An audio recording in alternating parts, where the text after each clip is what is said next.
I've been a highway patrol officer for 16 years. I've seen bodies mangled in wrecks, pulled people from burning vehicles, even had a gun pulled on me more times than I'd like to admit. But there's one night that still keeps me awake. One night that changed something in me. I'm writing this because I need someone to know. Because if I disappear, if something happens to me, at least this will be out there. Maybe it'll warn someone else. This happened last year on a stretch of road cutting through dense forest, miles away from the nearest town. We call it Dead Mile, not officially, but that's what we all know it as. No cameras, no streetlights, no cell service. Just trees pressing in from both sides and a road so dark it feels like driving into a void. That night, it was just me on patrol. My partner, Miller, had called out sick, so I was covering alone. It was past midnight when dispatch radioed in. Unit 214, we have a 10 to 31 reported near Dead Mile. Suspicious activity. Caller reported seeing a person standing in the middle of the road. Unresponsive. I sighed.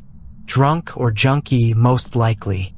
It wasn't unusual for hitchhikers or stranded motorists to end up on that road, though standing in the middle of it wasn't exactly normal. I confirmed and headed out. The drive took about 20 minutes.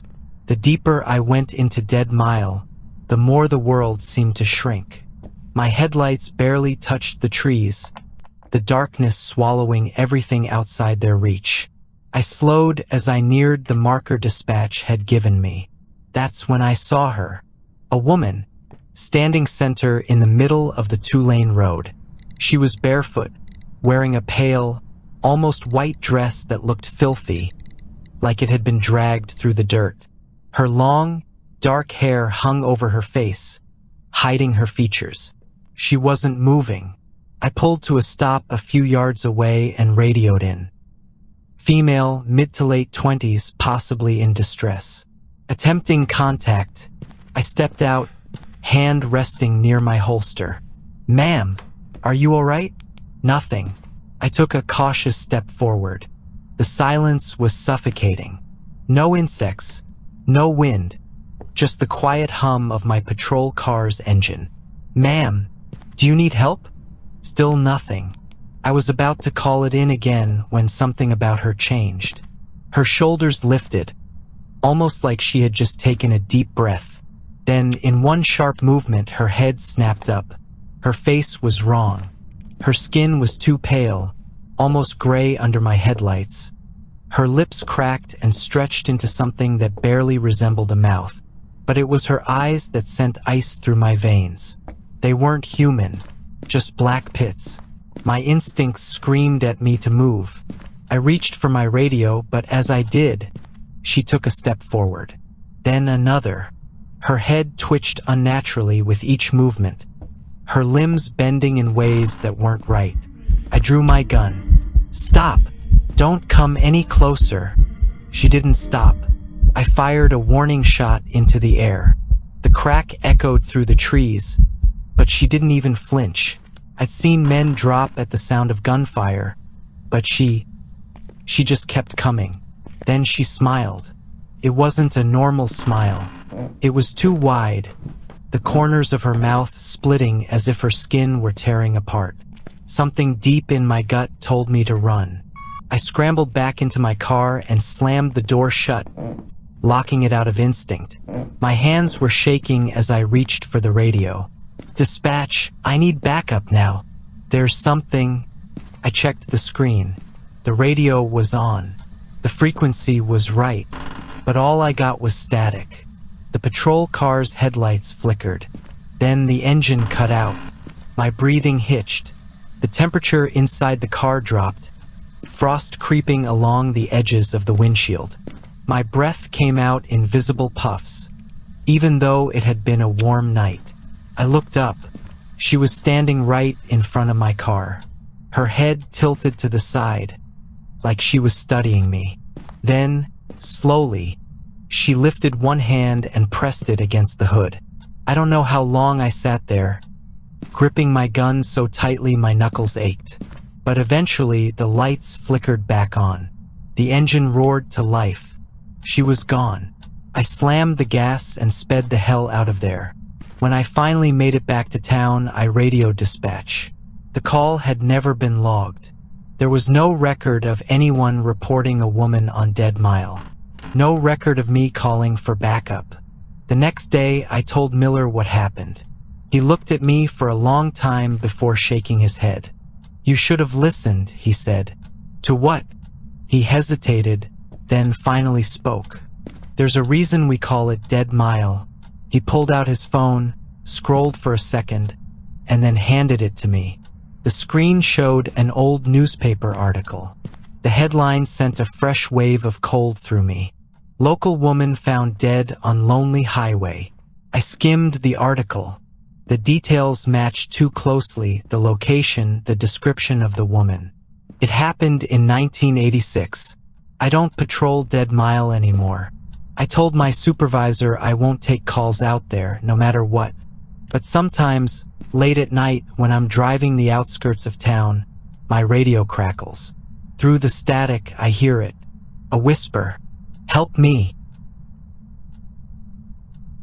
I was a highway patrolman for 20 years. I had seen it all: high-speed chases, gunfights, near-death encounters. But nothing compares to what happened on a warm summer night in 2018. Most nights were the usual routine: a few reckless drivers, the occasional DUI stop, nothing out of the ordinary. That night was no different, at least not at first. I was parked in my usual spot near mile marker 62, radar gun resting in my lap, coffee thermos perched on the dash. The radio buzzed with the usual background noise. Officers checking in, routine dispatches. Just as I finished my second cup of coffee, dispatch came through. "Any available units near Route 18? We have a 10 to 90. I frowned. That wasn't a code I recognized. "Dispatch, this is Unit 504. What's a 10 to 90? Silence. I adjusted the volume on my radio. "Dispatch, do you copy?" Nothing. Then, suddenly, coordinates appeared on my patrol car's computer screen. The location was a desolate stretch off the highway, deep in the woods, far from any main roads or known trouble spots. A strange unease crept into my chest. I keyed my radio. "Sarge, dispatch just paged me about a 10 to 90. What's the protocol?" The response was immediate, but not what I expected. "Ignore it. It wasn't meant for you." I hesitated. "What?" They sent me coordinates. "Drop it. 504. Get back to work." The line cut out. I sat there, gripping the radio, trying to make sense of it. I had worked enough years to know when something didn't sit right. But orders were orders. With a tight jaw, I set the radio down and let it go. The night stretched on with routine stops. A few speeding tickets, a couple of warnings, nothing unusual. By 3 a.m., exhaustion started creeping in. I decided to stop for a break. A donut shop came into view. A small, run-down place with peeling paint and a flickering neon sign that barely clung to life. It was the kind of place that felt like it had been forgotten by time, yet it was open. I pulled in, stepped out, and walked inside. Behind the counter stood a man. His skin was pale, too pale, almost waxy, as if it had never seen the sun. His fingers were long and thin, moving stiffly as he wiped down the counter. There was something about him that set my nerves on edge. He looked up as I approached. His eyes were dark, hollow, unblinking. "What'll it be?" His voice was rough, brittle, like dead leaves crumbling in the wind. Cleared my throat. "Just coffee, and a couple of glazed." He slid my order across the counter in silence. But his eyes never left me. They lingered, unblinking, as though he were memorizing my face. "Long night?" he asked.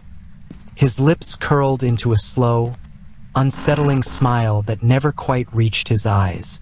"Yeah," he chuckled, a low, rasping sound that sent a shiver down my spine. "Be careful out there." You never know what might be lurking. I didn't answer. I just grabbed my coffee, turned, and left, the bell above the door clanging harshly behind me. I was halfway to my car when the radio crackled to life again. The voice that came through wasn't dispatch. It wasn't any officer I recognized. It was something else. Weak, desperate, broken. A single word. Help me. The voice was faint, distorted, like it was struggling to break through layers of static, but undeniably human. I froze, my pulse slamming against my ribs.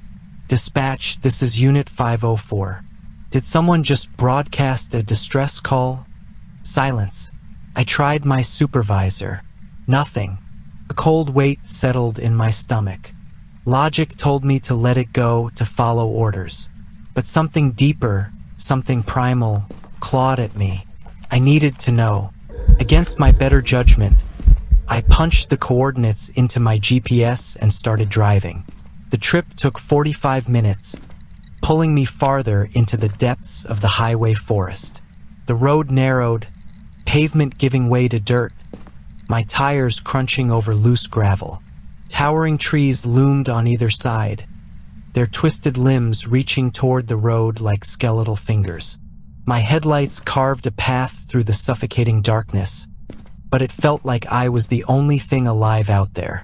When the GPS chimed, announcing I had arrived, I was met with nothing but empty woods. No structures, no vehicles, no signs of life. Just a clearing swallowed by blackness. I stepped out, gun holstered, flashlight gripped tight. The air was unnaturally still, too still. No insects, no wind, not even the whisper of leaves shifting in the breeze. I raised my radio. Dispatch, this is 504. I'm at the coordinates. What's going on? A thick, suffocating pressure settled over me, like the very air was weighing down on my chest.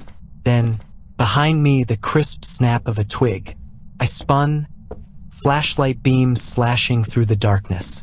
The trees stood motionless, their gnarled trunks casting twisted shadows. Nothing. My grip tightened on my gun. Who's there? The radio crackled. Then it screamed. Help me. The voice wasn't distant anymore. It wasn't lost in the static. It was inside my head, tearing through my skull like a jagged blade. I staggered back, dropping the radio, clutching my ears. My vision swam, the world tilting. Then, before I could react, something struck the back of my head. Everything went black. I woke up bound to a tree. Rope bit into my wrists, rough and unyielding. My head throbbed, my pulse pounding in my ears. The air reeked of damp earth, sweat, and something metallic, blood, maybe. Shadows shifted in front of me. 3 hooded figures stood in a tight formation, their faces obscured, their whispers slithering through the air like dry leaves scraping against pavement. One stepped forward. Why did you come here? My throat was dry, my voice weak. I got a call. A distress call. The figure tilted its head slightly, as if considering my answer. Then, in a sharper tone, it asked again. Why are you here? There was something in the way it spoke, like it wasn't just asking about tonight. I was just doing my job, I rasped. My team knows I'm out here. They'll come looking. The figures turned to one another, muttering in low, guttural voices. Then, as if reaching a silent decision, one of them nodded. The leader stepped closer. Let him go. A second figure moved forward, a jagged blade flashing in the moonlight. For one heart-stopping moment, I thought they were going to slit my throat. Instead, they sliced through the ropes. I staggered as my hands came free, my limbs weak and numb.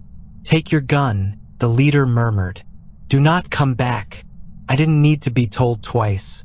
I grabbed my weapon, stumbled forward, my legs heavy, like I'd been drugged. My balance wavered, but I pushed through, forcing one foot in front of the other.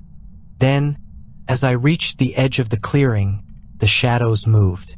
Figures emerged from the darkness. Dozens of them. Their faces were pale, featureless, blank like smooth slabs of bone. They stood in perfect, unnatural stillness. Then, in one eerie, synchronized voice, they spoke. "Don't come back." The words crawled over my skin, sinking into my bones. "Don't come back." I broke into a run, shoving through the suffocating dark, barely registering the shapes shifting at the edges of my vision.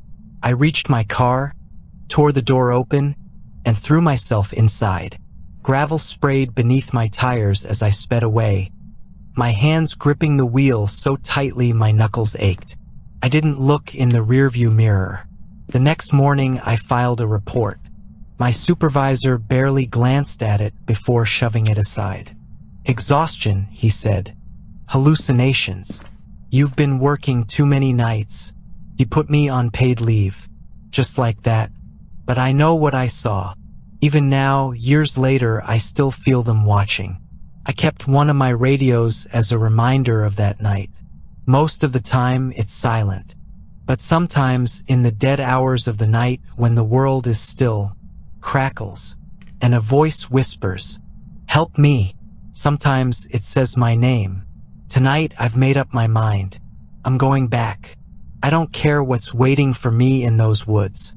I need answers. Wish me luck.